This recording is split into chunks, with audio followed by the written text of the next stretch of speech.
역사는 때로 우리가 가장 상식적이라고 믿는 인과관계가 철저하게 무너지는 지점에서 가장 잔혹한 진실을 드러냅니다.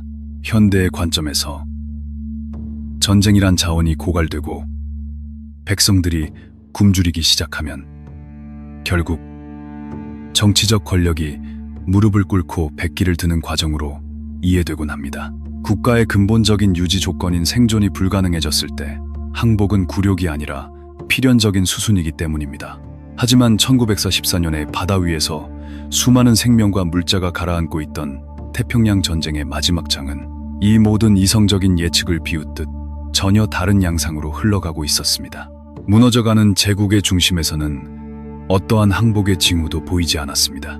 섬나라라는 지리적 특성은 한때 일본을 외부의 대륙으로부터 벌어지는 침략과 혼란에서 보호해주는 거대한 자연 성벽이었습니다. 하지만 전쟁의 주도권이 역전되고 제해권을 잃어버린 순간 그 끝없이 넓은 바다는 제국의 목을 조르고 출구를 봉쇄하는 거대한 감옥으로 돌변했습니다.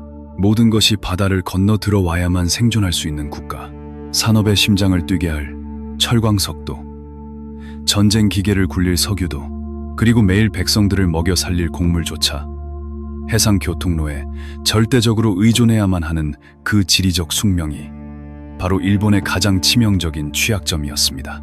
미국은 제해권을 장악하고 이른바 섬 건너뛰기 전략을 통해 태평양의 수많은 거점들을 차지하며 압도적인 우위를 확보한 후에도 일본이 아직 항복할 준비가 되어 있지 않다고 판단했습니다. 단지 전투에서 연패를 거듭하는 것과 국가 전체의 저항 의지가 완전히 꺾이는 것은 전혀 별개의 문제라는 것을 미군 수뇌부 역시 뼈저리게 느끼고 있었습니다. 이에 따라 미국 육군 참모총장 조지 마셜과 합동참모본부는 적을 서서히 굴복시키기 위한 냉혹하고 체계적인 두 가지 핵심 계획을 수립하게 됩니다. 첫 번째 전략은 거대한 바다를 완벽하게 봉쇄하여 일본인들을 서서히 굶주리게 만드는 고사 작전이었습니다. 그리고 두 번째 전략은 막강한 폭격기를 동원해 산업시설과 공장들을 맹렬하게 폭격함으로써 일본이 전쟁을 계속 수행할 수 있는 근본적인 생산 능력 자체를 파괴하는 것이었습니다. 이 두 가지 갈래의 가혹한 압박을 통해 미국이 궁극적으로 얻어내고자 했던 것은 단순한 전투의 승리가 아니라 바로 일본의 전쟁 의지 자체를 완전히 꺾어버리는 것이었습니다. 미국의 해상 봉쇄는 조용하지만 치명적으로 전개되었습니다. 필리핀에서 출항한 미국의 잠수함들과 바다를 유월하는 항공모함에서 날아오른 전투기들은 일본 본토를 향하는 해상로에 빈틈없는 봉쇄망을 구축했습니다. 그것은 물샐 틈 없는 죽음의 장벽이었습니다. 전쟁의 생명줄과도 같았던 외부로부터의 자원 유입 경로가 끊어지면서 원자재와 식량을 실은 수송선들은 물론이고 전장으로 병력을 이동시키는 군함들까지 무자비하게 바다 밑으로 가라앉았습니다. 항구를 떠난 배들은 목적지에 닿지 못했고 돌아와야 할 배들은 영원히 돌아오지 않았습니다. 섬이라는 고립된 영토의 혈관은 그렇게 외부에서부터 차갑게 묶이고 있었습니다. 기록된 통계는 당시의 해상 봉쇄가 얼마나 파괴적인 규모로 이루어졌는지를 매우 명확하고도 건조하게 보여줍니다. 1944년 한 해 동안 일본은 매달 30만 톤에 달하는 엄청난 규모의 선박을 잃어야만 했습니다. 매달 30만 톤이라는 수치는 단순히 강철과 나무로 만들어진 기계 덩어리가 사라졌다는 것을 의미하지 않습니다. 그것은 그 안에 담겨있던 식량, 연료, 탄약, 그리고 수많은 병사들의 생명이 빛도 닿지 않는 깊은 심해로 수장되었음을 뜻하는 끔찍한 지표입니다. 배를 건조하는 속도보다 가라앉는 속도가 훨씬 더 빨라지면서 일본의 물류망은 철저하게 붕괴되었습니다. 바다에서의 괴멸적인 손실은 곧바로 일본 본토에 남겨진 수많은 민간인들의 일상을 산산조각 내는 치명적인 타격으로 돌아왔습니다. 외부로부터의 공급이 완전히 차단되자 일본 본토에서는 식량이 빠르게 바닥을 드러내기 시작했고 수백만 명의 사람들이 극심한 굶주림에 시달리며 거대한 기아의 위협이 국가 전체를 덮쳤습니다. 식량 배급소 앞에는 끝을 알 수 없는 줄이 늘어섰고 쌀과 곡물은 흙과 나무 껍질로 대체되었습니다. 텅 빈 위장과 서서히 말라가는 아이들의 모습은 봉쇄 전략이 가져온 가장 일상적이고도 참혹한 얼굴이었습니다. 정상적인 국가라면 자국민 수백만 명이 굶어 죽어가는 끔찍한 기아의 문턱에 서게 되고 전쟁을 지속할 경제적 동력이 상실되었을 때 남은 선택지는 백기를 드는 것뿐입니다. 대중의 굶주림은 대개 내부의 폭동이나 체제의 붕괴로 이어지기 마련입니다. 하지만 미국 수뇌부가 맞닥뜨린 것은 이 모든 합리적인 계산을 무너뜨리는 기괴한 현실이었습니다. 그토록 참혹한 결핍과 고통, 그리고 절망적인 전황 속에서도 일본인들은 결코 굴복하지 않았습니다.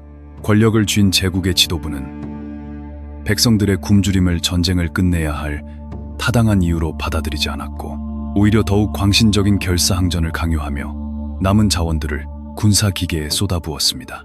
생존이라는 인간의 가장 기본적인 본능마저 국가의 군국주의적 이념 아래 짓눌려버린 것입니다.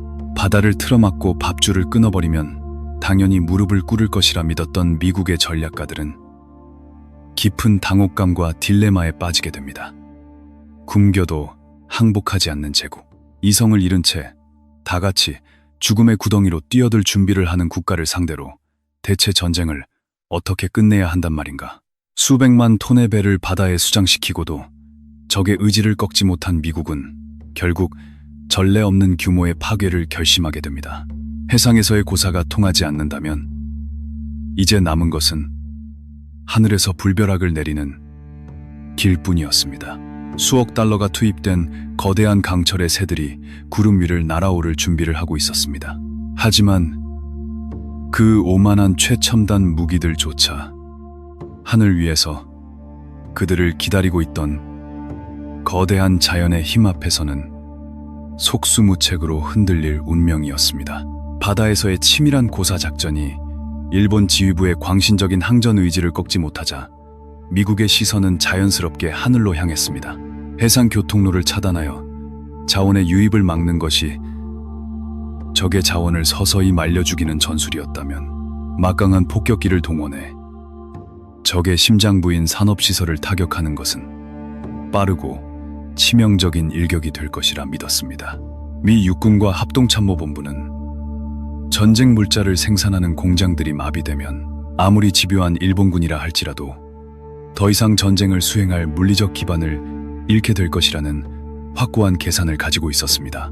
이를 실현하기 위해 미국은 당시로서는 상상을 초월하는 거대한 전쟁 기계를 하늘로 띄워보냅니다. 바로 최신형 폭격기인 B-29 슈퍼포트리스입니다. 이 거대한 은빛 폭격기를 개발하고 양산하는데 투입된 자금은 무려 30억 달러에 달했습니다. 이는 훗날 원자폭탄을 만들어낸 극비 프로젝트인 맨해튼 계획보다도 훨씬 더 거대한 규모의 예산이 소요된, 문자 그대로 미국의 모든 산업 역량과 최첨단 항공기술이 집약된 결정체였습니다. 4개의 강력한 엔진을 장착한 이 기체는 무려 4,000마일에 달하는 경이로운 항속거리를 자랑했습니다.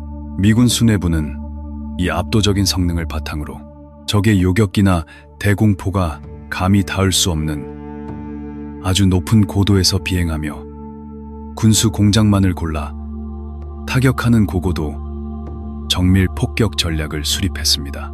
이는 공장 주변의 거주구역 피해를 피하면서도 전쟁기계의 숨통만을 외과 수술처럼 도려내겠다는 매우 이성적인 청사진이었습니다. 마침내 이 완벽해 보였던 청사진을 현실로 옮길 작전에 막이 올랐습니다. 새롭게 생산된 B-29 폭격기들은 중국 내륙의 청두와 태평양의 마리아나 제도에 위치한 전진 기지들의 차례로 배치되었습니다. 그리고 62대의 거대한 폭격기 편대가 중국 청두의 활주로를 박차고 하늘로 날아오르며 일본 본토를 향한 대규모 공습을 처음으로 시작했습니다. 그들의 최첨단 폭격 조준경이 겨눈 첫 번째 타깃은 일본 중부 지역에 넓게 자리 잡은 핵심 군수시설, 야와타 제철소였습니다. 하지만 하늘 위에서 그들을 기다리고 있던 것은 설계도 위에서는 결코 예측할 수 없었던 지독하게 가혹한 현실이었습니다. 폭격기 편대는 호위해줄 전투기도 없이 적진 깊숙한 곳까지 방어망을 뚫고 홀로 날아가야만 했습니다. 일본군 전투기들의 요격과 지상에서 쏘아 올리는 대공포화를 피하기 위해 B-29 편대는 무려 3만 피트라는 아득한 고도까지 상승한 채 비행을 이어갔습니다. 산소가 극도로 희박하고 영하의 맹추위가 몰아치는 그 척박한 고도에서 각 폭격기는 500파운드짜리 고성능 폭탄을 8발씩 무겁게 품고 있었습니다. 마침내 투하 스위치가 눌렸고 거대한 강철의 비가 지상의 야와타 제철소를 향해 쏟아져 내렸습니다. 그러나 폭탄이 땅에 닿은 순간 미군 지휘부는 경악을 금치 못했습니다. 압도적인 화력이 목표물을 산산조각 낼 것이라는 굳은 기대와는 달리 투하된 폭탄들은 야와타 제철소를 까마득하게 벗어나 엉뚱한 곳에 무의미하게 떨어지고 말았습니다. 30억 달러가 투입된 거대한 프로젝트가 한순간에 헛수고가 되는 순간이었습니다. 이 막강한 전쟁 기계를 허무하게 무너뜨린 것은 적의 뛰어난 요격 전술이나 신형 방공 무기가 아니었습니다. 그것은 바로 일본 열도상공, 수만 피트 위를 보이지 않게 휘감고 흐르던 거대한 자연의 힘, 제트 기류였습니다. 당시로서는 그 존재와 위력이 명확히 알려지지 않았던 이 초고속 공기의 강은 지상을 향해 떨어지는 폭탄의 궤적을 사정없이 흐트려 놓았습니다. 미군의 정밀 장비들은 지상 부근의 날씨는 어느 정도 계산할 수 있었지만 성층권 입구에서 시속 수백 킬로미터로 휘몰아치는 이 거대한 제트 기류의 변수까지는 도저히 통제할 수 없었던 것입니다. 공중에 투하된 무거운 고성능 폭탄들마저 제트 기류 앞에서는 마치 가랑잎처럼 바람에 밀려나갔고 적의 산업시설을 정확하게 멈춰 세우겠다는 정밀 폭격의 꿈은 하늘 위에서 허무하게 흩어지고 말았습니다. 야와타 제철소에 대한 첫 공습의 참담한 실패 이후에도 몇 차례의 폭격 작전이 더 시도되었지만 정확도 면에서 그 결과는 조금도 나아지지 않았습니다. 기대를 한몸에 받았던 고고도 정밀 폭격 전략은 완전히 실패로 돌아갔습니다. 막대한 자본과 인력을 쏟아붓고도 폭격을 피한 일본의 군수 공장들은 여전히 멀쩡하게 돌아가며 무기를 쏟아내고 있었습니다. 바다를 막는 거대한 해상 봉쇄로도 적을 굴복시키지 못했고 미국의 자존심인 최첨단 폭격기들은 하늘 위에서 방향을 잃었습니다. 계속되는 무의미한 작전 속에서 일본의 대공망에 희생되는 기체들이 생겨났고 폭격기 부대의 사기는 바닥으로 떨어졌습니다. 대체 이 지독한 제국의 무릎을 꿇리려면 무엇을 어떻게 파괴해야 한단 말인가? 정밀 타격이라는 이성적이고 인도적인 전쟁에 룰이 실패로 돌아갔음을 뼈저리게 깨달은 순간 미국 수뇌부는 도덕적 경계선을 완전히 지워버리는 극단적인 돌파구를 찾게 됩니다. 실패를 만회하기 위해 한 명의 지휘관이 좁은 정밀 폭격의 틀을 깨버리고자 부임하게 됩니다. 거센 바람이 폭탄을 빗나가게 한다면 아예 바람의 영향을 받지 않는 고도로 내려가 도시 전체를 통째로 잿더미로 만들어버리면 된다는 섬뜩한 논리를 가진 남자 커티스 르메이 장군의 등장이었습니다. 그의 무자비한 결정과 함께 일본의 밤하늘은 모든 것을 태워버리는 거대한 불지옥으로 변할 준비를 마쳤습니다. 정밀 타격이라는 이상적인 전쟁의 공식이 자연의 거대한 벽 앞에서 허무하게 무너지자 미군 수뇌부는 중대한 결단을 내려야만 했습니다. 수억 달러가 투입된 폭격기들이 아무런 전술적 성과도 거두지 못한 채 적의 대공포에 희생되는 상황을 더 이상 방치할 수는 없었습니다. 폭탄이 빗나간다면 빗나가지 않게 만들면 되고 바람이 방해한다면 바람이 닿지 않는 곳으로 내려가면 됩니다.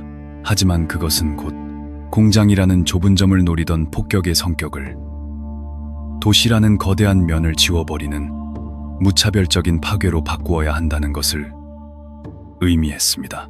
이 잔혹한 발상의 전환을 실행에 옮기기 위해 미 육군 항공대는 한 명의 냉혹한 지휘관을 호출합니다. 그의 이름은 커티스 르메이 장군이었습니다.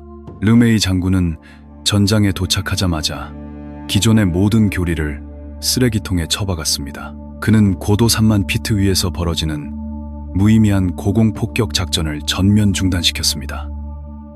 대신 폭격기들을 방공망의 위협이 도사리는 고도 6,000에서 9,000 피트 사이의 위험한 저고도로 끌어내렸습니다. 또한 적의 전투기가 출격하기 힘든 칠흑 같은 밤을 작전 시간으로 선택했습니다. 무엇보다 폭탄을 더 많이 싣기 위해 폭격기에 장착되어 있던 방어용 기관총과 불필요한 장비들마저 모두 떼어내버렸습니다. 무장을 해제한 채 적진의 심장부로 낮게 날아 들어가는 이 극단적인 전술은 조종사들에게는 자살 행위나 다름없는 공포로 다가왔지만 르메이의 목표는 오직 하나, 최대한 많은 폭탄을 적의 머리 위에 쏟아붓는 것뿐이었습니다. 그리고 르메이는 그 폭탄의 성질 자체를 완전히 바꿔버렸습니다. 정밀하게 조준하기 어려운 고성능 고폭탄 대신 그가 선택한 것은 바로 불이었습니다. 미군은 네이팜을 가득 채운 신형 소위탄인 M69 군지폭탄을 대량으로 투입하기 시작했습니다. 이 끔찍한 무기는 특정 건물을 부수는 것이 목적이 아니었습니다. 지상에 닿는 순간 수많은 불꽃으로 흩어져 닿는 모든 것을 끈적하게 태워버리는 거대한 불의 비였습니다.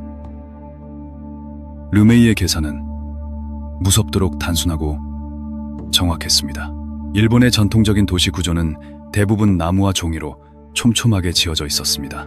정밀하게 공장만 골라 타격할 수 없다면 공장을 둘러싸고 있는 거대한 목조 주택의 바다, 즉 도시 전체를 불살라버림으로써 그 안에 있는 모든 군수 산업의 뿌리를 통째로 뽑아버리겠다는 치밀하고도 잔혹한 계획이었습니다.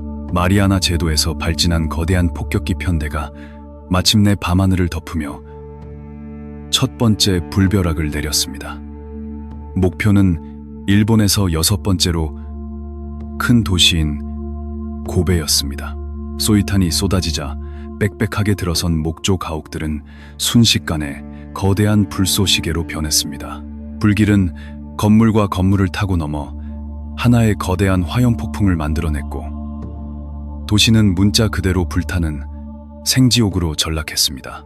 수천 명의 민간인들이 불길 속에서 끔찍하게 목숨을 잃었고 하늘로 솟구치는 거대한 불기둥과 붉은 빛은 수백 마일 밖의 바다 위에서도 선명하게 보일 정도였습니다. 하지만 고베의 참상은 앞으로 다가올 거대한 재앙의 서곡에 불과했습니다. 이오지마 상륙 이후 불과 며칠 뒤 르메이는 미팅하우스 작전이라는 암호명 아래 도쿄 시내를 겨냥한 전면적인 소위탄 폭격을 지시합니다. 그날 밤 300대가 넘는 폭격기들이 도쿄 상공을 빈틈없이 뒤덮었습니다. 그리고 16제곱마일에 달하는 광대한 도시 지역이 완벽하게 잿더미로 변했습니다. 단 하룻밤의 공습으로 10만 명에 달하는 일본 민간인들이 불길에 휩싸여 타 죽었고 100만 명의 사람들이 집을 잃고 거리에 나앉았습니다. 도쿄에 이어 나고야, 오사카, 고베 등 일본의 주요 도시들이 차례대로 평평한 잿더미로 변해갔습니다. 매달 700대 이상의 폭격기가 전선에 투입되었고 총 17만 톤에 달하는 엄청난 양의 폭탄이 일본 열도 위로 쏟아져 내렸습니다. 하늘을 날아다니며 도시 전체를 거대한 화장터로 만들어버린 이 작전은 인간이 인간에게 가할 수 있는 파괴의 한계를 새롭게 썼습니다. 미국은 61개에 달하는 일본의 도시들을 잿더미로 만들었습니다. 바다에서는 굶주림이, 하늘에서는 지옥의 불비가 쏟아졌습니다.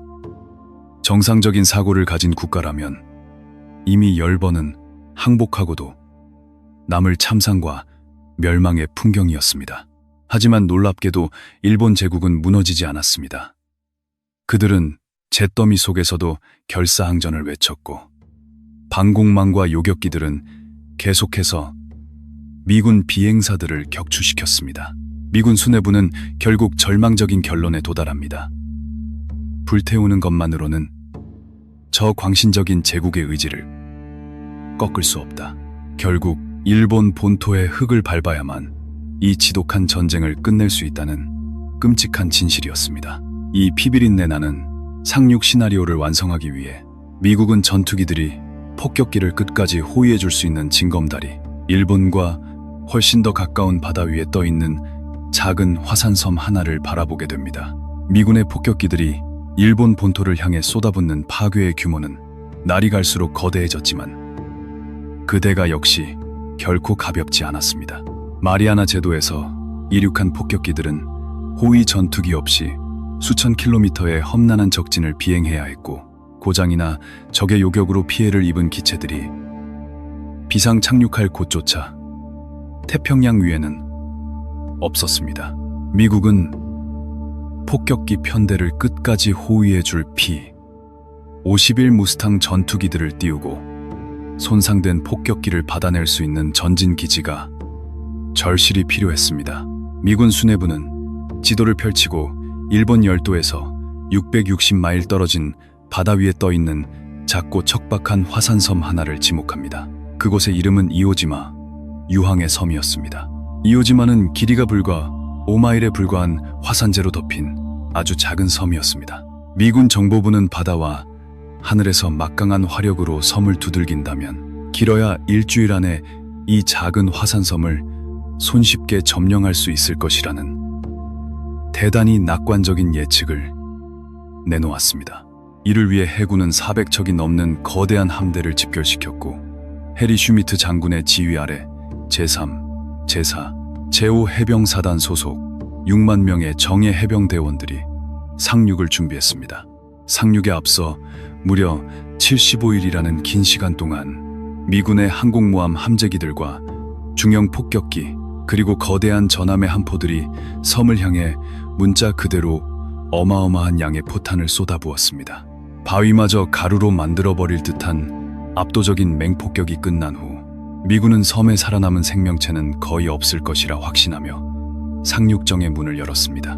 해병대원들이 1945년 2월 검은 화산재 해변에 발을 내디뎠을 때 놀랍게도 섬은 죽은 듯이 고요했습니다. 초기의 침묵은 미군의 낙관적인 예상이 맞았음을 증명하는 듯 보였습니다. 하지만 그것은 적이 정교하게 파놓은 치명적인 함정이었습니다. 이오지마의 방어사령관이었던 구리바야시 다다미치 장군은 미군의 막강한 함포 사격을 훤히 드러난 해변에서 상대하는 것이 자살 행위임을 정확히 알고 있었습니다. 그는 해변의 방어를 과감히 포기하는 대신 섬 전체를 거대한 지하 요새로 개조해 놓았습니다. 2만 1000명의 일본군 수비대는 단단한 화산암 지대 아래로 굴을 파고 견고한 벙커를 구축한 채 미군 병력 전체가 화산재 해변에 완전히 노출될 때까지 어둠 속에서 숨죽여 기다리고 있었던 것입니다. 미군이 해변에 깊숙이 들어와 무거운 화산재에 발이 묶인 바로 그 순간 죽은 줄 알았던 산이 일제히 불을 뿜기 시작했습니다. 지하로 숨어있던 일본군이 갑자기 솟아올라 십자포화를 퍼부었고 해변은 순식간에 도살장으로 변했습니다. 상륙 직후 해변에서만 무려 500명이 넘는 미 해병대원들이 처참하게 목숨을 잃었습니다. 한 발자국을 전진하기 위해 수많은 피를 흘려야 했고 기대했던 일주일의 가벼운 승리는 흔적도 없이 사라졌습니다. 화산재에 엎드린 미군들은 보이지 않는 적을 향해 그리고 땅속에 숨겨진 벙커를 향해 화염방사기와 폭약을 밀어넣으며 끔찍한 소탕전을 벌여야만 했습니다. 숨통을 조이는 유황가스와 파편 속에서 병사들은 하루하루 미치광이 같은 사륙의 시간을 버텨냈습니다. 이오지마 전투를 상징하는, 아니, 태평양 전쟁 전체를 상징하는 가장 유명한 장면은 상륙 며칠 뒤인 2월 23일에 탄생했습니다.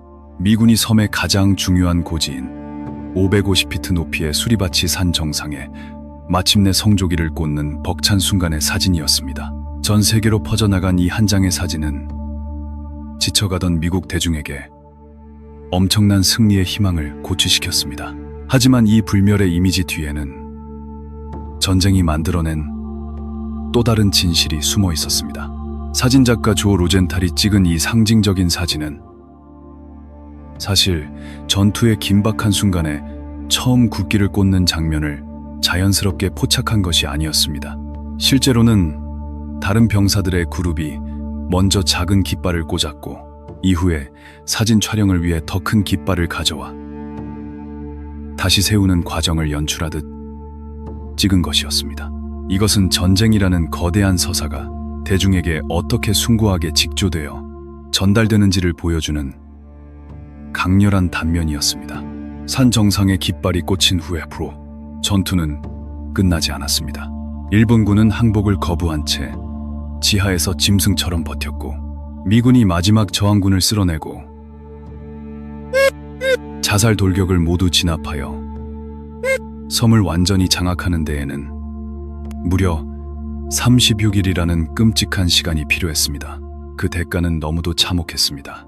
2만 1000명의 일본군 중 살아남은 자는 고작 200명에 불과했고 미 해병대 역시 6821명이 전사하고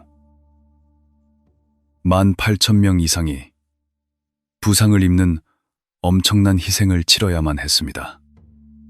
이 전투에서만 27개의 명예훈장이 수여되었는데 이는 태평양 전쟁 전체 해병대 명예훈장의 28%를 차지하는 어마어마한 비율이었습니다. 미국은 마침내 폭격기를 지켜줄 비행장을 얻었지만 그 대가는 병사들의 엄청난 피와 살맹이었습니다.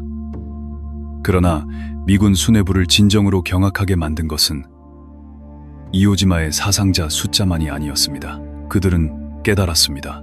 본토에서 한참 떨어진 이 작은 바위섬에서 이토록 광신적인 저항을 마주했다면 일본 본토로 들어가는 진짜 관문이자 민간인들이 살고 있는 그 다음 섬에서는 대체 어떤 지옥이 펼쳐질 것인가. 미군의 굳은 시선은 이제 이오지마를 넘어 일본 본토에서 불과 340마일 떨어진 마지막 징검다리를 향하고 있었습니다. 미군 수뇌부의 굳은 시선이 향한 곳은 일본 열도의 문턱에 자리 잡은 오키나와였습니다. 1945년 봄 미국의 전략가들은 일본 본토라는 거대한 성벽을 무너뜨리기 위해서는 본토와 불과 340마일 떨어진 이 섬을 반드시 마지막 징검다리로 확보해야만 한다고 판단했습니다. 하지만 오키나와는 이오지마와는 비교조차 할 수 없는 거대한 섬이었고 그곳에는 10만 명에 달하는 정규 일본군이 단단히 똬리를 튼 채 미군을 기다리고 있었습니다. 무엇보다 미군을 두렵게 한 것은 섬을 방어하는 정규군 외에도 무사도 정신으로 무장한 수백 명의 카미카제 자살 특공대가 하늘에서 벼리고 있던 시퍼런 칼날이었습니다. 일본 제국은 이 마지막 관문을 지키기 위해 국가 전체를 하나의 거대한 자살 기계로 변모시키고 있었습니다. 미군의 거대한 침공 함대가 오키나와 해역에 접근하자 일본군은 미군이 해변에 상륙하기도 전에 먼저 끔찍한 선제 타격을 가했습니다. 그것은 폭탄을 투하하고 귀환하는 일반적인 공습이 아니었습니다. 조종사가 전투기에 폭탄을 싣고 그대로 미군 함대를 향해 몸을 던지는 카미카제 특공대의 무자비한 자살 공격이었습니다. 이 미치광이 같은 전술 앞에 미국의 항공모함들이 차례로 타격을 입었고 침공함대 외곽을 호위하던 구축함들은 빗발치듯 쏟아지는 자살기들의 집중 공격을 받으며 엄청난 피해를 입어야만 했습니다. 가장 끔찍했던 날은 4월 7일이었습니다. 이날 하루에만 무려 700대의 카미카제 전투기들이 돌아올 연료를 비운 채 오직 편도행 비행을 위해 출격했습니다. 하늘을 까맣게 뒤덮은 자살 특공대원들은 방공망을 뚫고 맹렬하게 미군 함대로 돌진했습니다. 어떤 미군 구축함 한 척은 무려 6대의 카미카제 비행기와 4발의 폭탄을 두들겨 맞고서야 간신히 살아남았을 정도였습니다. 이단 하루의 광기 어린 공세로 미군은 4척의 배가 침몰하고 24척이 심각하게 파손되는 피해를 입었으며 일본군은 335대의 전투기와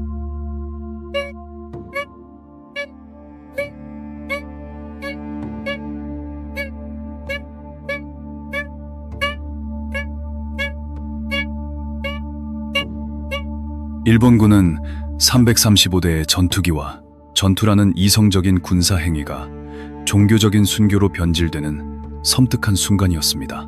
하늘에서의 혈전이 이토록 참혹했다면 섬 내부에서 벌어진 지상전은 인간이 상상할 수 있는 가장 깊은 수렁이었습니다. 오키나와 방어군 사령관 우시지마 미스루 중장은 일본군의 방어 병력을 이끌고 섬의 남부 산악지대에 슈리 라인이라고 불리는 극도로 견고하고 복잡한 방어선을 구축해 두었습니다. 미군이 진격해오면 일본군은 미리 준비된 진지로 쥐처럼 숨어들었고 거점 하나가 점령당할 때마다 다시 다음 방어선으로 후퇴하여 끈질기게 전투를 이어갔습니다. 미군 병사들에게 오키나와의 모든 동굴은 치명적인 매복지였고 모든 나무숲은 기관총이 뿜어져 나오는 숨겨진 벙커였습니다. 그것은 전진이 아니라 피로 칠해진 땅을 인치 단위로 깎아내는 고통스러운 톱질이었습니다. 이 지독한 교착 상태를 타개하기 위해 미군은 자신들이 가진 모든 현대적 전술을 총동원했습니다. 하늘에서는 압도적인 공중 우위를 바탕으로 지상 근접 지원기가 쉴 새 없이 폭격을 가했고 전방 항공 통제관들이 적의 위치를 유도했습니다. 지상에서는 화염방사 전차와 엄청난 양의 파괴용 폭약이 동원되어 일본군이 숨어있는 콘크리트 진지와 동굴들을 하나하나 불태우고 무너뜨렸습니다. 핵심 거점인 슈리시가 마침내 함락되고 미군이 새로운 공세를 퍼부은 뒤에야 마침내 섬은 미군의 손에 떨어졌습니다. 장장 80일간 이어진 피말리는 진흙탕 싸움이었습니다. 오키나와 전투가 남긴 상처는 숫자로 헤아리기조차 어려울 만큼 끔찍했습니다. 일본군은 10만 명에 달하는 병력이 목숨을 잃었고 살아서 항복한 자는 고작 7천 명에 불과했습니다. 미군 역시 치명적인 타격을 입었습니다. 바다에서는 5천 명의 수병이 전사했고 지상 병력을 포함해 거의 3만 7천 명에 이르는 부상자가 발생하는 등 끔찍한 인명 손실을 기록했습니다. 이 피비린내 나는 숫자표를 받아든 미국의 장군들은 극심한 공포와 마주했습니다. 오키나와라는 작은 섬 하나를 점령하기 위해 이토록 엄청난 대가를 치렀다면 수백만 명의 군인과 민간인이 죽을 각오로 무장하고 있는 일본 본토에 상륙할 경우 대체 얼마나 많은 미국의 젊은이들이 희생되어야 한단 말인가. 오키나와에서 목격한 일본의 광기는 역설적으로 미국으로 하여금 상륙이라는 재래식 전략에 깊은 의구심을 품게 만들었고 전쟁의 양상을 완전히 뒤바꿀 새롭고 파괴적인 대안을 절실히 찾게 만들었습니다. 오키나와에서의 피비린내 나는 전투가 끝난 후 미군 지휘부의 막사에는 승리의 환희 대신 짙고 무거운 침묵만이 감돌았습니다. 그들은 이 섬을 점령함으로써 일본 본토로 향하는 거대한 문을 마침내 열어젖혔지만 그 문턱을 넘기 위해 지불해야 했던 대가는 상상을 초월하는 것이었습니다. 오키나와에서 겪은 그 끔찍한 소모전은 미군 수뇌부에게 하나의 뼈저린 경고장을 날렸습니다. 본토에서 멀리 떨어진 변방의 작은 섬 하나를 점령하는 데에도 이토록 끔찍한 피를 흘려야 했다면 심장부인 일본 열도 본토에 상륙할 때는 대체 어떤 지옥이 펼쳐질 것인가. 미군의 지휘관들은 승리가 가까워질수록 오히려 전쟁의 수렁이 더 끔찍하고 깊어지고 있다는 기괴한 역설을 마주해야 했습니다. 바다 건너 일본 열도는 이미 정상적인 국가의 모습을 상실한 채 거대한 자살의 재단으로 변해가고 있었습니다. 국가 전체가 잿더미로 변해가는 상황에서도 일본 지휘부는 항복이라는 단어를 입에 올리는 대신 최후의 결전을 위한 미치광이 같은 준비에 박차를 가했습니다. 그들은 본토 방어라는 명목 아래 무려 37만 5천 명에 달하는 정규 병력을 새롭게 집결시켰습니다. 훈련받은 군인들뿐만이 아니었습니다. 무기가 없는 민간인들조차 자살을 각오한 민병대와 자원병으로 조직되어 죽음의 대열에 강제로 합류하고 있었습니다. 가장 절망적인 것은 그들이 여전히 보유하고 있는 은밀한 타격력이었습니다. 미군 정보부는 일본군이 미군의 상륙을 저지하기 위해 무려 5,000대에 달하는 예비 항공기를 지하기지나 숲속에 꽁꽁 숨겨두고 있다는 사실을 파악했습니다. 그 은닉된 항공기들에는 미군 함대를 향해 돌진할 수백 명의 새로운 카미카제 조종사들이 배정되어 출격 명령만을 기다리고 있었습니다. 또한 그들은 그동안의 치열한 전선에서도 투입하지 않고 최후의 본토 결전을 위해 아껴둔 최고 성능의 전차들마저 방어선 곳곳에 촘촘히 배치해 두었습니다. 이것은 군사적인 승리를 위한 전략이 아니었습니다. 미군이 본토에 상륙할 경우 그들이 결코 감당할 수 없을 만큼 엄청난 출혈을 강요하여 미국 스스로가 무조건 항복의 요구를 포기하게 만들겠다는 피비린내. 나는 지연 전술이었습니다. 태평양 건너 워싱턴의 전쟁 지도부에서는 등골이 서늘해지는 전시, 사상자 계산이 이루어지고 있었습니다. 미군의 군사 전략가들은 이오지마와 오키나와 전투에서 확인된 일본군의 광신적인 저항 방식과 미군의 사상자 발생 비율을 토대로 일본 본토를 침공하는 대규모 상륙 작전이 실행될 경우 미군이 겪게 될 피해 규모를 냉혹하게 추산해 보았습니다. 그 결과 도출된 숫자는 회의실에 모인 모든 이들의 숨을 멎게 만들었습니다. 만약 본토 침공이 현실화된다면 상륙 작전의 전개 과정에서 발생할 미군 사상자가 무려 25만 명에 달할 수 있다는 절망적인 예측이 보고되었기 때문입니다. 미군 병사 4분의 1, 100만 명의 핏값.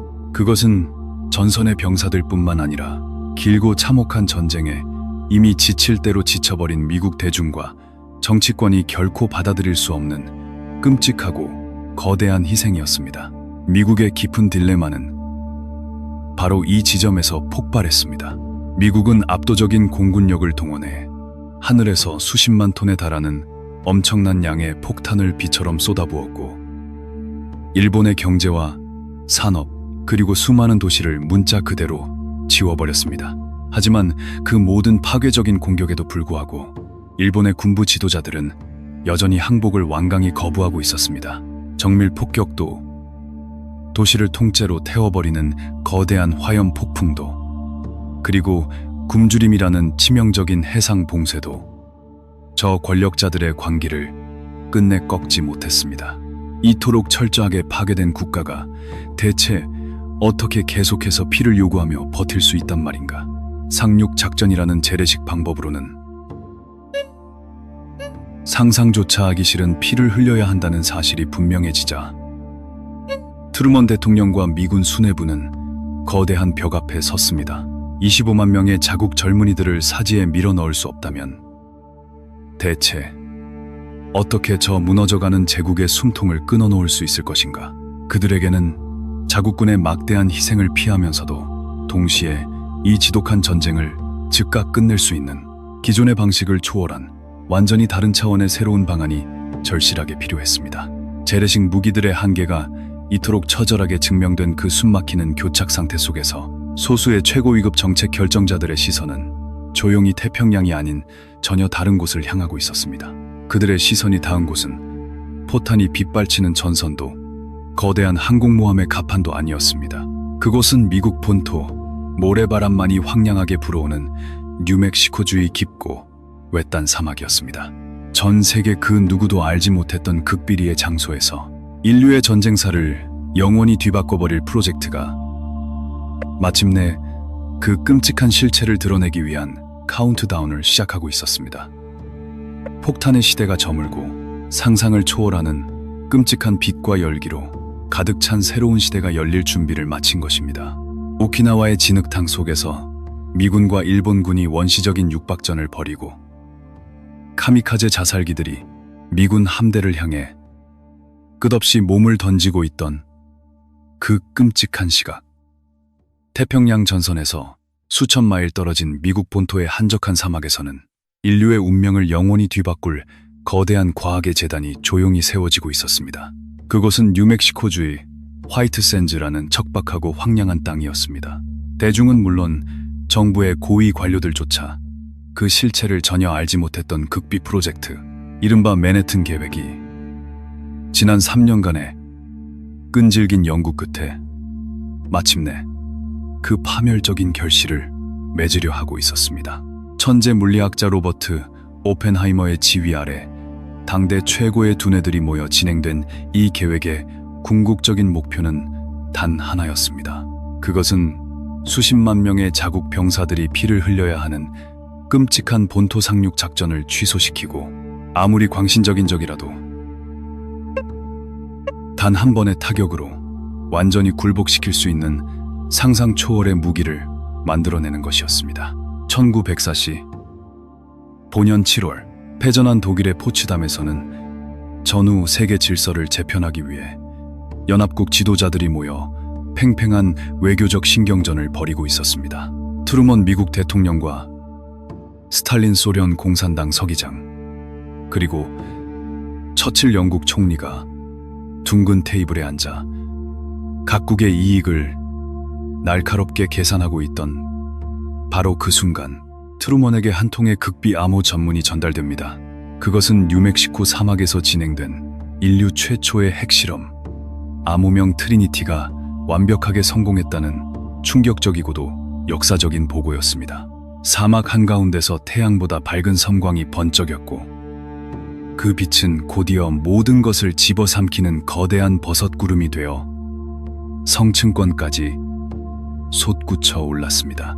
이 거대한 폭발은 기존의 폭격 전략, 즉 수백 대의 폭격기가 수천 톤의 소위탄을 쏟아 부어야만 가능했던 파괴를 단 한 대의 비행기와 단 한 발의 폭탄으로 이룩할 수 있게 되었음을 의미했습니다. 우라늄 폭탄과 그보다 훨씬 더 강력하게 설계된 플루토늄 폭탄이라는 두 종류의 악마적인 무기가 완성되었다는 소식은 외교의 판도를 송두리째 뒤흔들어 놓았습니다. 다큐멘터리는 이 빛나는 파멸의 순간을 가리켜 핵시대의 진정한 여명이라고 선언합니다.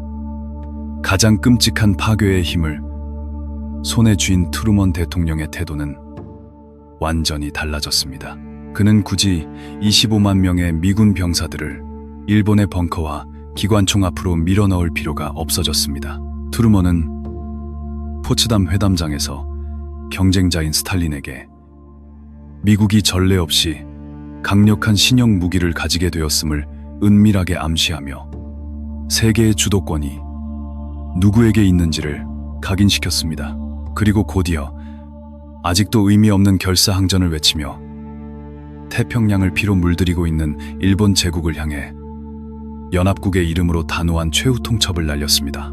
그 내용은 어떠한 협상의 여지도 없는 서늘한 문장들의 조합이었습니다. 즉각적이고 무조건적으로 항복하라.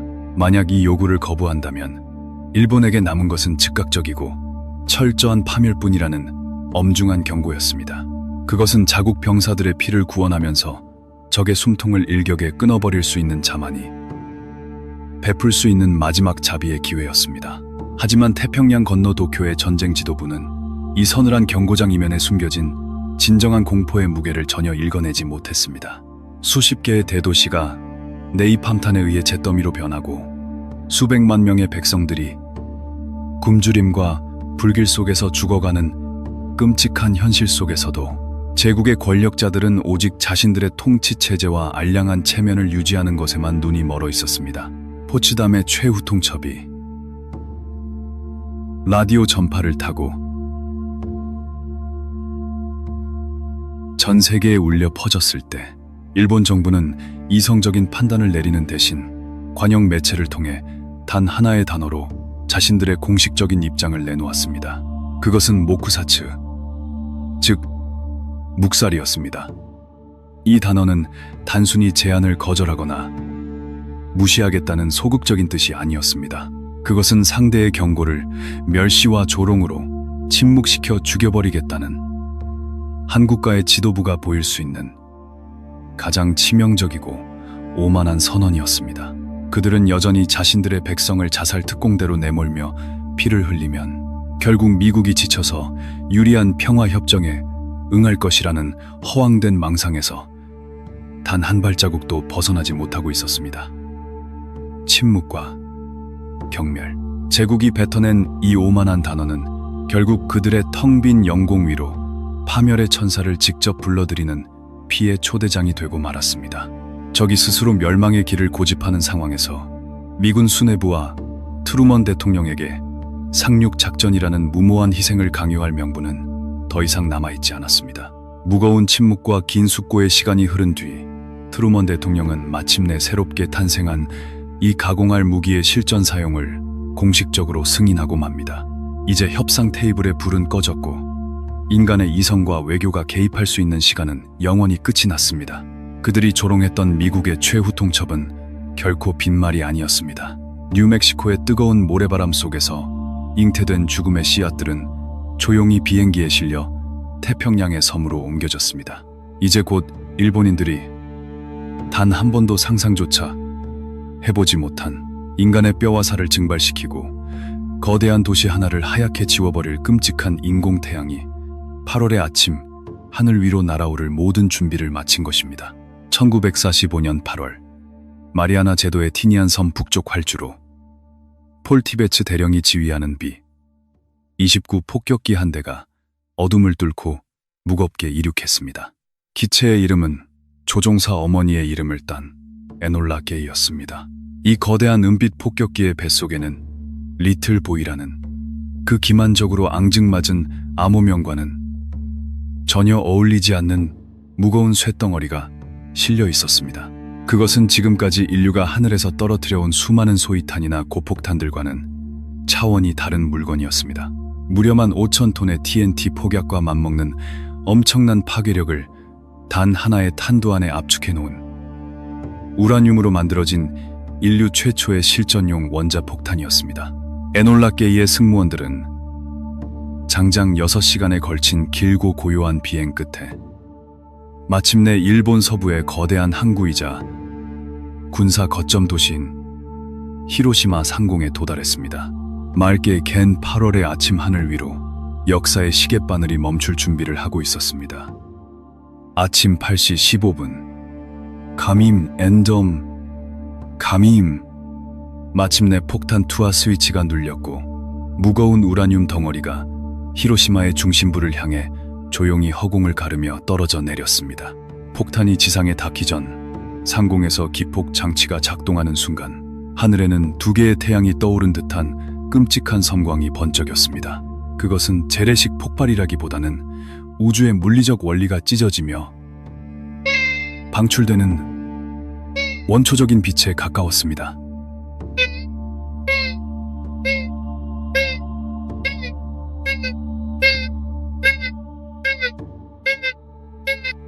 그것은 재래식 폭심지 중앙의 온도는 순식간에 섭씨 5,000도가 태양의 표면 온도와 맞먹는 이 끔찍한 열광선은 폭발 지점 근처에 있던 수천 명의 사람들을 문자 그대로 증발시켜버렸습니다. 고통을 느낄 새조차 없었습니다. 평범한 아침을 맞이하던 인간의 육체는 그저 검은 그림자만을 콘크리트 계단과 벽면에 남긴 채 허공의 먼지로 흩어졌습니다. 열광선이 모든 것을 핥고 지나간 직후 공기가 급격히 팽창하며 만들어낸 초음 속에 거대한 충격파가 도시 전체를 향해 맹렬하게 덮쳐왔습니다. 히로시마에 세워져 있던 수많은 목조 건물들과 철근 콘크리트 빌딩들이 마치 종이 상자처럼 형체도 없이 구겨지고 부서져 내렸습니다. 그리고 부서진 잔해 위로 끔찍한 불기둥이 솟아오르며 거대한 화염 폭풍을 만들어냈습니다. 주변의 모든 산소를 진공청소기처럼 집어삼키며 타오르는 이 불의 소용돌이는 도시 전체를 거대한 화장터로 만들었습니다. 생존자들은 피부가 녹아내린 채 유령처럼 거리를 헤매었고 도시는 단 하나의 폭탄에 의해 완벽하게 평평한 잿더미로 변해버렸습니다. 폭발의 순간과 직후에 발생한 충격과 화염만으로 히로시마에서 무려 7만 명에 달하는 인간의 생명이 그 자리에서 즉사했습니다. 하지만 진정한 핵무기의 공포는 섬광과 폭풍이 지나간 뒤에 본격적으로 시작되었습니다. 거대한 버섯구름이 성층권까지 치솟아 오른 후 히로시마의 하늘에서는 끈적하고 기괴한 비가 내리기 시작했습니다. 바로 검은 비였습니다. 화재로 인한 짙은 재와 먼지, 그리고 치명적인 방사능, 물질이 섞여 있는 이 끔찍한 빗물은 갈증에 시달리며 입을 벌린 생존자들의 몸속으로 무자비하게 스며들었습니다. 방사능 피폭이라는 완전히 새로운 형태의 죽음이 도래한 것입니다. 겉으로는 아무런 외상이 없어 보이던 사람들이 머리카락이 빠지고 피를 토하며 원인 모를 병으로 서서히, 그러나 지독하게 고통스럽게 죽어갔습니다. 인류가 만들어낸 무기가 시공간의 물리적 파괴를 넘어 살아남은 자들의 세포와 유전자마저 돌이킬 수 없이 붕괴시키기 시작한 것입니다. 트루먼 대통령은 연설을 통해 이 무서운 신무기의 존재를 전 세계에 발표하며 일본이 당장 항복하지 않는다면 지구상에서 한 번도 본 적 없는 하늘로부터의 파멸의 비가 계속해서 쏟아질 것이라고 엄중하게 경고했습니다. 그러나 히로시마가 증발해버린 후에도 일본의 최고 전쟁 지도부는 즉각적인 항복을 선언하지 않았습니다. 그들은 이 끔찍한 폭탄이 미국이 가진 단 한 발의 유일한 특수 무기일지도 모른다는 허황된 희망과 천황제를 중심으로 한 제국의 통치체제를 어떻게든 유지해야 한다는 맹목적인 집착 사이에서 갈팡질팡하며 침묵했습니다. 그 치명적인 침묵과 오판이 이어지는 동안 시간은 속절없이 사흘이 흘렀습니다. 그리고 8월 9일 또 다른 비행기가 마리아나 제도를 이륙했습니다.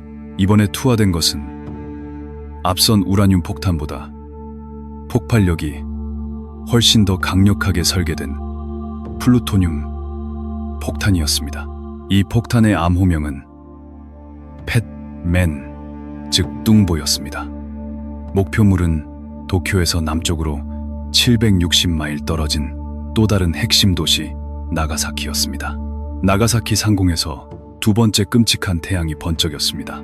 이 플루토늄 폭탄의 절대적인 위력은 히로시마에 그것을 능가했지만 다행히 도시를 둥글게 둘러싼 험준한 산악 지형이 폭풍의 위력을 일부 흡수해 주었습니다. 그럼에도 불구하고 결과는 참혹했습니다. 5만 명에 달하는 사람들이 이 두 번째 섬광 속에서 처참하게 목숨을 잃었고 나가사키 역시 거대한 방사능의 잿더미로 변해버렸습니다. 불과 3일이라는 짧은 시간 동안 두 개의 거대한 도시가 지도상에서 완전히 지워졌고 12만 명이 넘는 인간이 흔적도 없이 증발하거나 불타 죽었습니다. 이것은 더 이상 국가 간의 전쟁이 아니었습니다. 신의 권능을 훔쳐낸 인간이 벌이는 일방적이고 기계적인 절멸의 과정이었습니다. 인류가 견딜 수 있는 파괴의 한계치를 아득히 초과한 이 두 번의 거대한 재앙 앞에서 정상적인 국가의 이성을 가진 지도자라면 모든 권력을 내려놓고 즉각 백기를 드는 것이 유일하고도 당연한 수순이었을 것입니다. 그러나 가장 충격적인 사실은 두 개의 원자폭탄을 연달아 맞고 12만 명의 백성이 증발해버린 그 절망적인 상황 속에서도 일본 제국의 핵심 지도부는 여전히 항복을 주저하고 있었다는 것입니다.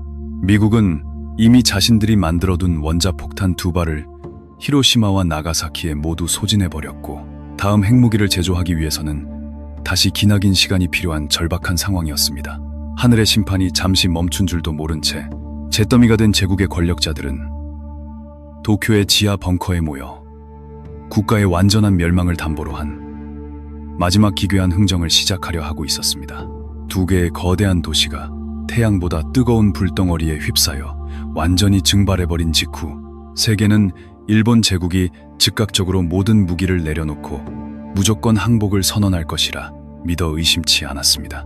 하지만 역사의 현실은 인간의 이성적인 예측을 비웃듯 가장 기괴한 방향으로 흘러갔습니다. 그토록 처참한 멸망의 순간을 눈앞에서 목격하고도 도쿄 지하 벙커에 숨어있던 제국의 전쟁 지도부는 여전히 항복의 조건을 두고 치열한 갑론을박을 벌이고 있었습니다. 더욱 역설적인 사실은 당시 미국이 보유하고 있던 원자폭탄은 단 2발뿐이었고 이미 히로시마와 나가사키에 그 모든 무기를 완전히 소진해버린 상태였다는 것입니다. 히로시마와 나가사키를 지워버린 2발의 폭탄은 미국의 모든 핵전력을 쏟아부은 결과물이었고, 새로운 원자폭탄을 다시 만들어내어 실전에 투입하기 위해서는 꽤 오랜 시간이 필요했습니다. 만약 일본이 끝까지 버틴다면 미국은 다시 재래식 전쟁으로 돌아가 끔찍한 상륙 작전을 강행해야 하는 지독한 딜레마에 처할 위기였습니다. 그 침묵의 공백을 메우기 위해 미군은 다시 거대한 전함들을 일본 열도의 해안선으로 바짝 접근시켰습니다. 거대한 함포들이 불을 뿜으며 내륙에 남은 군사 목표물들을 맹렬하게 타격하기 시작했고, 항공모함에서 날아오른 전투기들은 일본의 텅 빈 영공을 제 집처럼 누비며 지상에 움직이는 모든 것들을 향해 폭탄과 기관총을 쏟아부었습니다. 그것은 하늘의 심판이 잠시 멈춘 자리를 다시 인간의 물리적인 폭력으로 채우는 잔혹한 소모전의 연장이었습니다. 이 맹렬한 폭격과 공습 속에서 수많은 무고한 생명들이 또다시 바스러져 갔지만, 무너져가는 제국의 권력자들은 여전히 백성들의 피를 담보로 마지막 정치적 도박을 멈추지 않았습니다. 마침내 포츠담의 최후 통첩을 수용할 것인지를 두고 일본의 최고 전쟁 지도 회의가 소집되었습니다. 회의실의 공기는 무겁고 탁했습니다. 12만 명이 넘는 백성들이 원자폭탄에 의해 흔적도 없이 사라지고 국토가 잿더미로 변한 직후였음에도 불구하고 군부 강경파들은 놀랍게도 항복을 수용하되 여전히 몇 가지 조건을 덧붙여야 한다고 끈질기게 주장했습니다.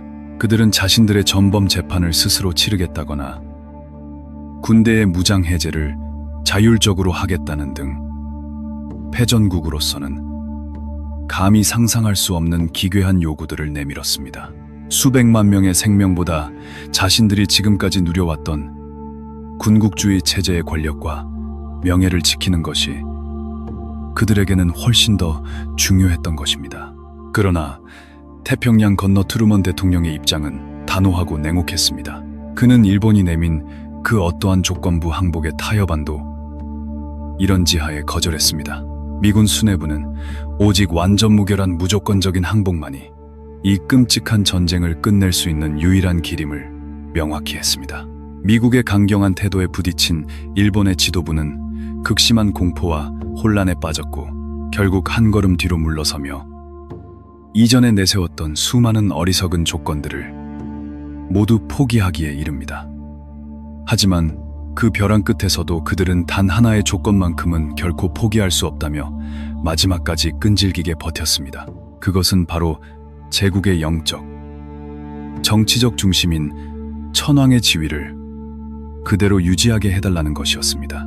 수백만의 시민을 사지로 몰아넣은 제국의 수뇌부가 패망의 문턱에서 가장 절박하게 지키고자 했던 것은 백성들의 안위가 아니라 바로 그들을 지배하는 신성한 체제의 핵심인 천황의 옥좌였습니다. 역사가 승자의 단호한 기록이라고 하지만 이 지점에서 우리는 무조건 항복이라는 단어 뒤에 숨겨진 거대한 모순과 마주하게 됩니다. 미국은 겉으로는 무조건 항복이라는 원칙을 고수했지만 내부적으로는 끔찍한 계산에 직면해 있었습니다. 만약 천황의 지위마저 완전히 박탈하고 처벌하려 든다면 일본인들은 정말로 최후의 한 사람까지 죽창을 들고 달려드는 전원 옥쇄의 길을 맹목적으로 선택할 것이 뻔했습니다.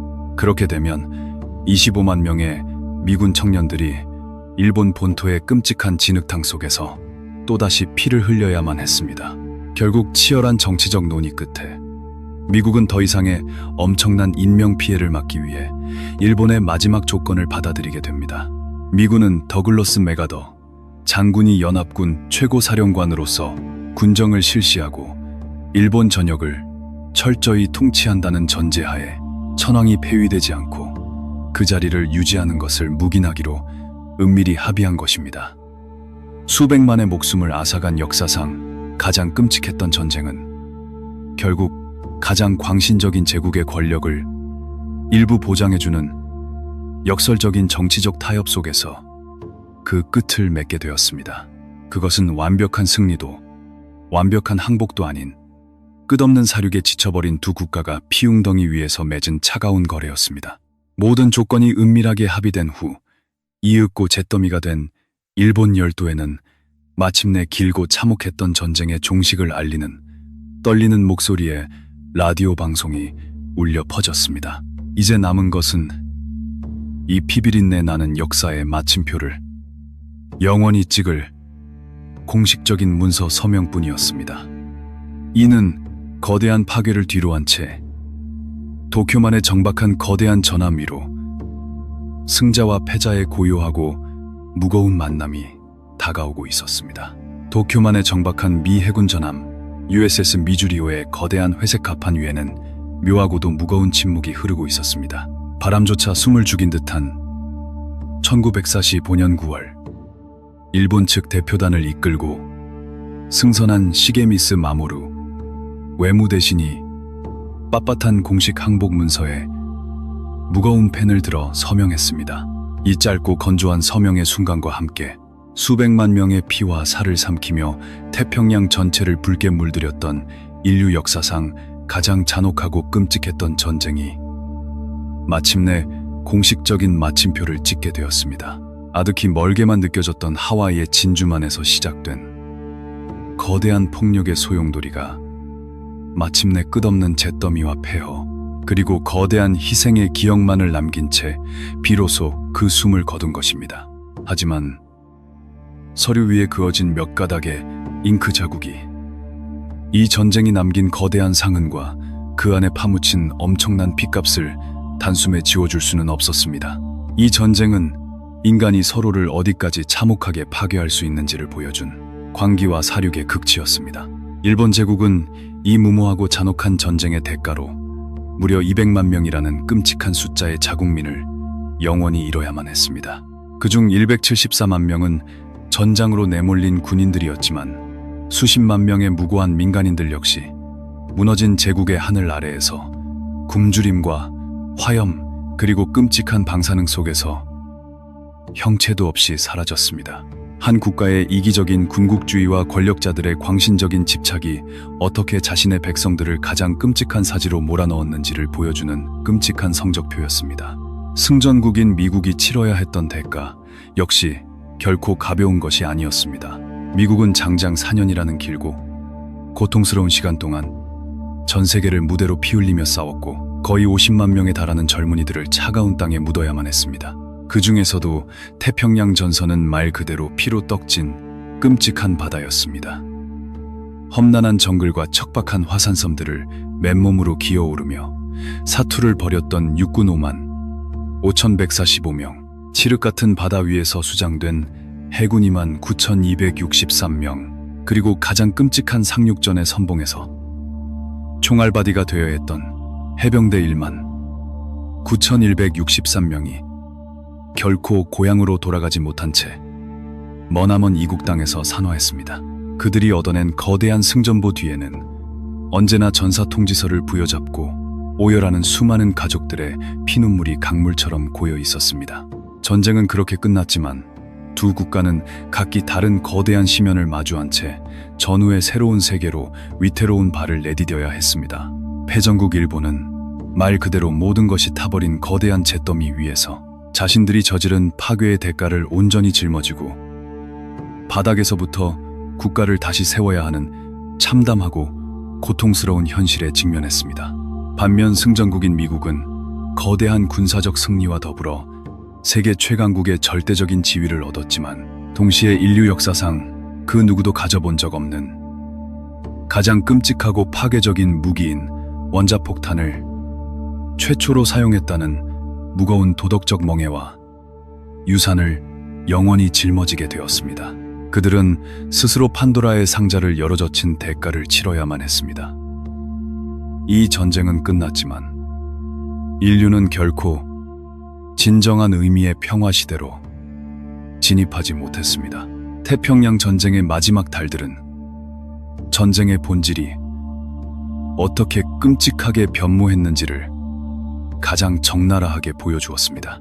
초기에 항구와 공장만을 정밀하게 타격하던 이성적인 전략은 어느새 도시 전체를 불태워 민간인을 학살하는 거대한 화염 폭풍으로 변질되었고 급기야는 태양의 힘을 훔쳐내어 단 한 발의 폭탄으로 도시 하나를 통째로 증발시키는 궁극의 파괴극으로 진화하고 말았습니다. 원자폭탄은 일본 제국의 광신적인 항전을 단번에 끊어내는 가장 강력하고 치명적인 게임 체인저였지만 그것은 동시에 인류가 언제든 자기 자신을 스스로 절멸시킬 수 있는 끔찍한 스위치를 영원히 갖게 되었음을 의미했습니다. 오늘날 우리는 여전히 그 무서운 폭발의 연장선, 이른바 핵시대라는 거대한 그림자 아래에서 위태롭게 살아가고 있습니다.